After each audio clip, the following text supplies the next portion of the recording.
Hi everybody, this is Baseball Hut, the amazing, spectacular, terrific, the great one, the People's Champion. Your host, the Hut. Welcome back to the Baseball Hut 2. And hopefully you like this video and hit that subscribe button. So we're going to go through this MLB rankings of the top 50 trade deadline candidates. I'm able to open it. It's not behind a paywall, thankfully. And we're going to go through it. And, you let me know what you think about it in the comment section. This is all the teams, all the candidates. And we'll see how it goes. I'll have my own list I'm developing my list now, and that will be a very interesting list as the Mets need help. And but we'll go through it. Also, at the end of this video, this is an awfully long video. The back end of this video is about what's going on with this channel and what's going on with me. I'm not going anywhere. I'll say this again. So anyone thinking that I'm not going anywhere. Okay. But there are concerns that I have. AI seems to be a major issue on this platform, that it's starting to kick off a lot of independent creators and dominate, and that's a major problem. So, here's from ESPN's ranking MLB's top 50 trade candidates. I'm not going to go through the preamble of this nonsense. I'm going to start with the players, okay? Which is interesting. Look at this. Alex Bregman, number 1. Chance of trade, 10%. Boston Red Sox. The teams that he'd be good fits for are the Chicago Cubs, Tigers, the Yankees, and the Mets. Bregman has been an elite big league hitter since he entered the league in 2016, but has leaned more into power this year, his highest isolated power since 2019. Now, he was injured for a while. He had a bad injury. His $40 million salary and the chance to opt into 2 more years, the $40 million annually, significantly shortens the list of teams would take on his deal. And the Mets have been mentioned a little bit with him. Next up, Jarren Duran. Outfielder from the Red Sox. Chances of being traded, 25%. Had a big year last year, not so much this year. Best fits would be the Padres. Heard the Padres a lot. The Braves. The Braves might be in sell mode. The Guardians, the Royals, the Giants. Giants are going to be very active. The Phillies and the Mets. The Mets could use the help. I don't know if they want to play him center, but we'll see. Next up, Sandy Alcantara, the Miami Marlins. Now, he pitched badly, I believe, on Saturday, and that's going to hurt his trade value. But they're saying the Cubs, the Astros, Boston, Blue Jays, Arizona. Well, we'll see about them. They might be selling. The Dodgers, the Padres, and the Baltimore Orioles. The Baltimore Orioles definitely be selling their players. That's for damn sure.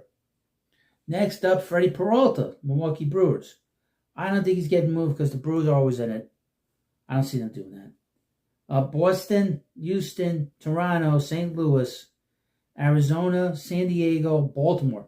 The National League this year is very, very competitive. All the teams in the National League Central, other than the Pirates, are in it. All the teams in the National League West are in, except for the Rockies, and the Mets and the Phillies are there, and the Braves are still kind of skulking around, but they got a big deficit to overcome. Next up, Eugenio Suarez, Arizona Diamondbacks. They say 50% chance he gets moved. Detroit, Milwaukee, the Cubs, the Yankees, Kansas City, Seattle, San Francisco. I'd also put the Mets there. I don't know about San Francisco, but certainly, why would they need him? They have Chapman. I definitely put the Mets there. Next up, Seth Lugo. They're saying the Cubs, Houston, Toronto, San Diego, the Dodgers. I'll put the Mets there too, by the way. Zach Gallen. They say 30% chance he'll get traded. They mentioned Toronto, San Diego, Houston, and the Cubs. Next up, his teammate, Merrill Kelly.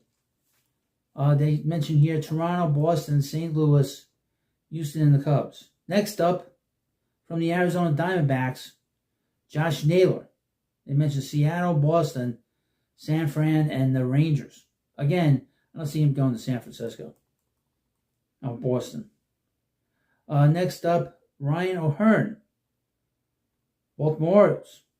Seattle, Boston, San Francisco, and the Rangers. Next up, Marcelo Ozuna. They say San Diego, Seattle, Detroit, Kansas City, San Francisco, Cleveland, and Boston. That's if the Braves sell. We'll see over the next month. Joanne Duran is saying the Dodgers, the Phillies, Atlanta, Arizona, and the Rangers. I put the Mets there too. Emmanuel Clase, the Dodgers, the Phillies, Atlanta, Arizona, and the Rangers.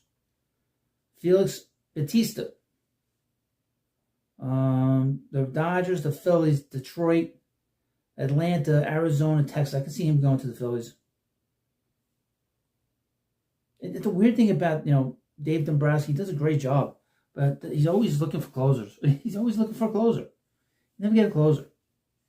Next up, Cedric Mullins, outfielder from the Orioles. 30% chance he gets, 70% chance he gets traded. They mentioned the Phillies, Cleveland, and the Mets. If I were the Mets, I wouldn't do it. He doesn't hit enough. I'll just stick with what you got. If that's not an improvement. But I see him going to Cleveland. He looks like a Cleveland type player.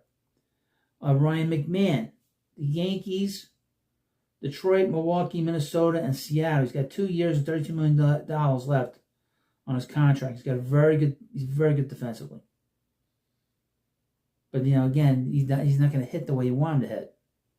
The Yankees could use some offense. Next up, Pete Fairbanks, the Rays. I don't think the Rays are subtracting.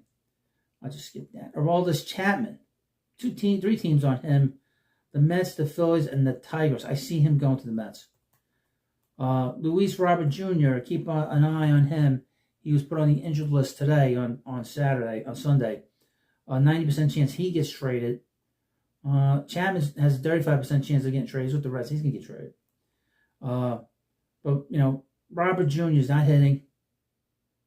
He's got plenty of money coming on him. The New York Mets should stay away from him. They mentioned the Mets here. San Diego, Philadelphia, Cleveland, San Fran. I don't think he's getting moved. Taylor Ward with the Los Angeles Angels. They mentioned San Diego, Philadelphia, Cleveland, Seattle, San Francisco, Kansas City. He seems like a Philadelphia affiliate, in my view. Nolan Arenado. They're not moving him. They're in the race. But they do mention here the Yankees, the Tigers, Milwaukee, and Seattle. He's played well, actually. Luis Severino, former Met, could be Met again. Toronto, the Cubs, Baltimore. He's not going to Baltimore. I think he's going to get traded. He was knocking the rinky-dink minor league ballpark that they're playing in, and I think he's going to get moved. I could see the Mets bringing him back. He's not making that much money. Ryan Helsley, I don't believe he's getting traded, but we'll mention the names: the Tigers, the Phillies, Arizona, New York Yankees, and the Tigers. Tiger Malley, he's actually pitched pretty good. Tommy John surgery, Toronto, San Diego, Boston, Chicago Cubs. I see him going to San Diego.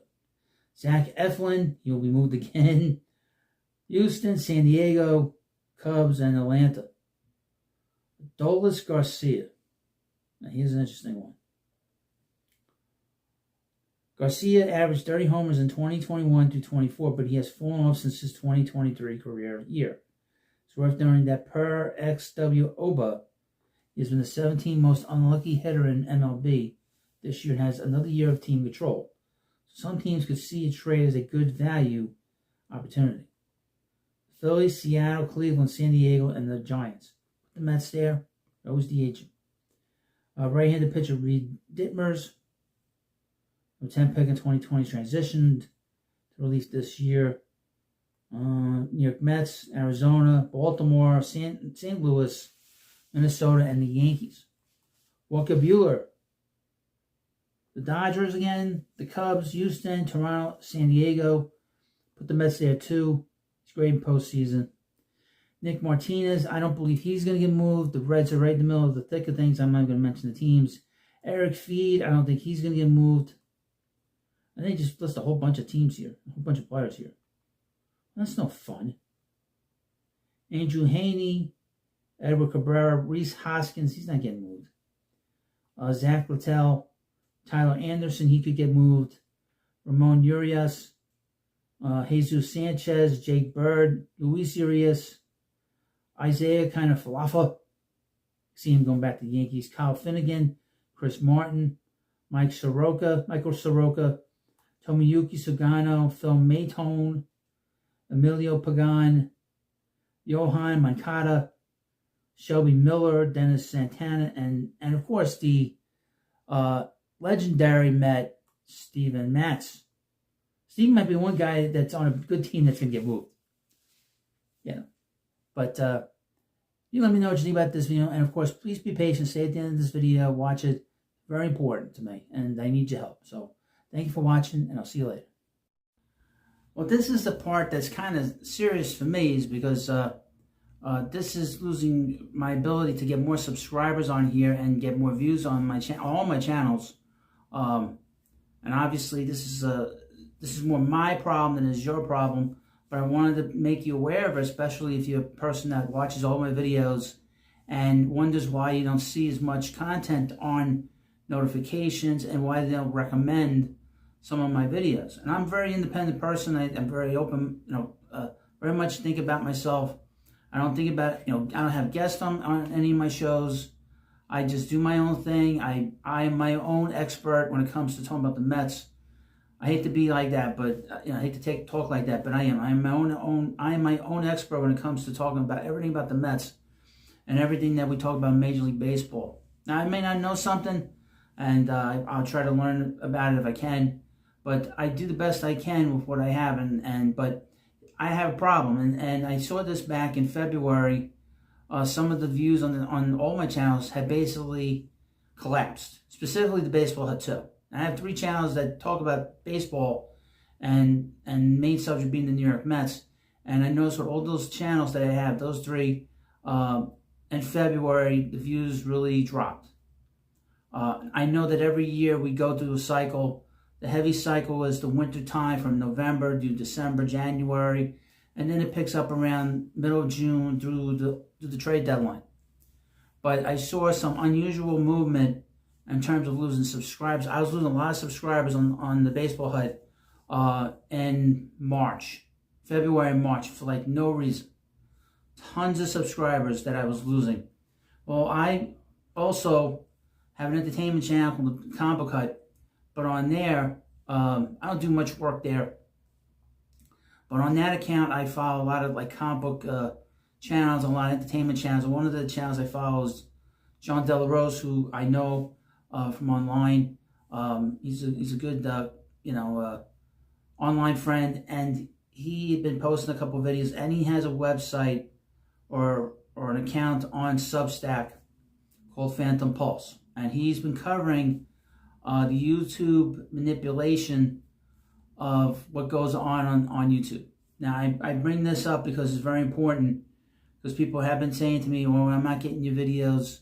And obviously the views are way, way down. I mean, for the Baseball Hut, I have 6,000 subscribers on this channel, on the big channel. And on the last video I posted about, the Mets beating the Braves a few days ago, I had under 800 views. That's pathetic. It shouldn't be that way. It should be much, much stronger than that. And I felt for a while that I've been targeted. Let me read you from Phantom Pulse, and he's been covering this for the past week. A Clownfish TV confirms YouTube's algorithm manipulation is destroying independent creators across the platform, not just entertainment channels. Now, Clownfish TV is a big channel. They got over 600,000 subscribers. And this is like a team of a guy and a lady.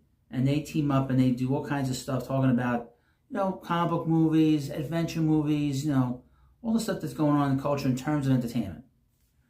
The YouTubers at Clownfish TV have added their voices to the growing chorus of creators exposing YouTube's systematic suppression of independent content, confirming that the platform's algorithm manipulation extends far beyond individual channels to represent a coordinated attack on creators who don't conform to corporate media standards. Now, I would mention the Patriot Hut.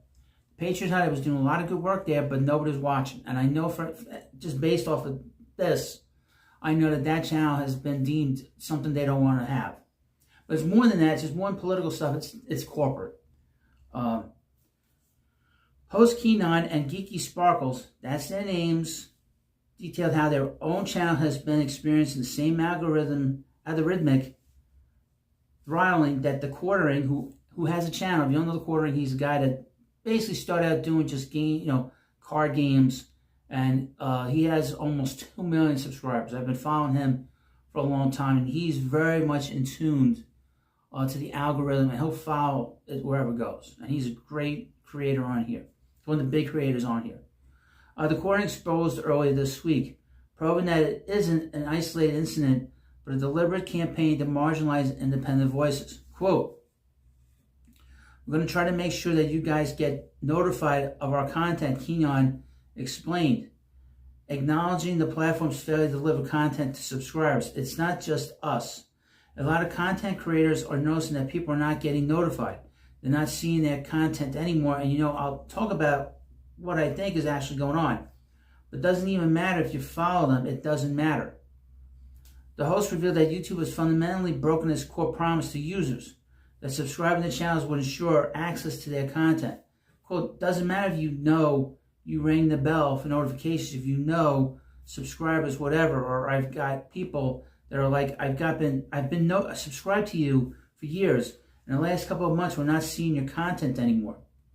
And when I check my, all the information that I have on my app, a lot of people don't watch.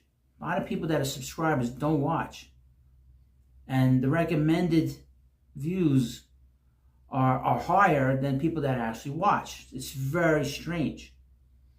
The manipulation has become so severe that YouTube is promoting old and irrelevant content over fresh uploads from subscribed channels. Quote, I'm getting recommended like really old shit, right? Like old reviews, years old, news old. It's all screwed up. Sorry. I think I got a video recommendation from somebody that's dead. Like, what the hell's going on here? That's very true. Clownfish TV's analysis connects the suppression to YouTube's broader strategy of favoring mainstream media over independent creators.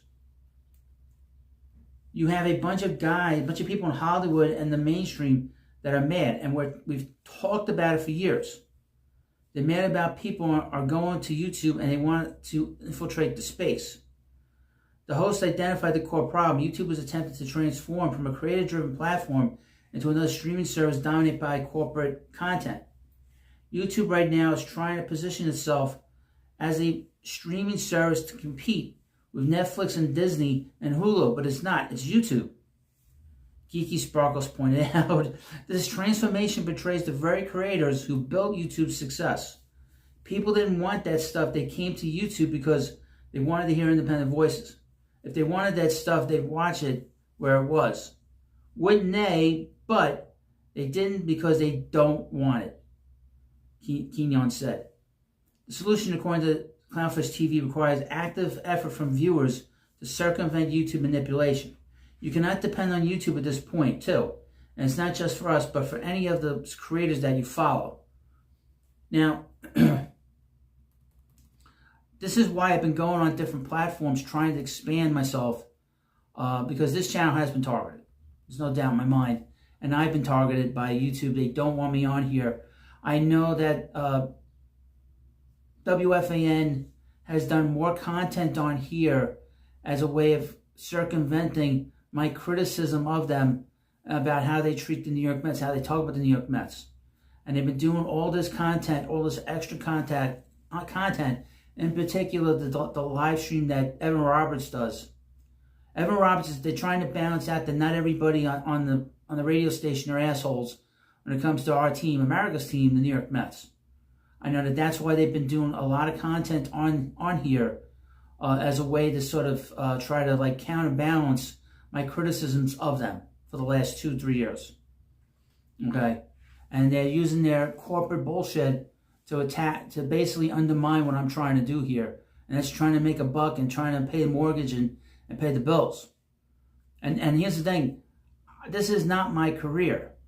For guys like people like Clownfish and the Quartering, that's their career.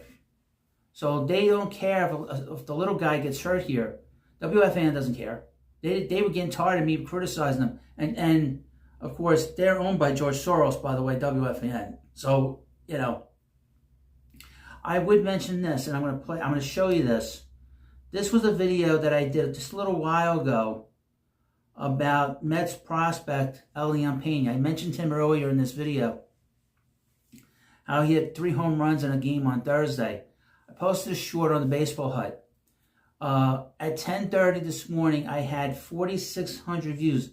Now, it went up to over 5,000 views, but at around 12 o'clock, it was around 4,900 views.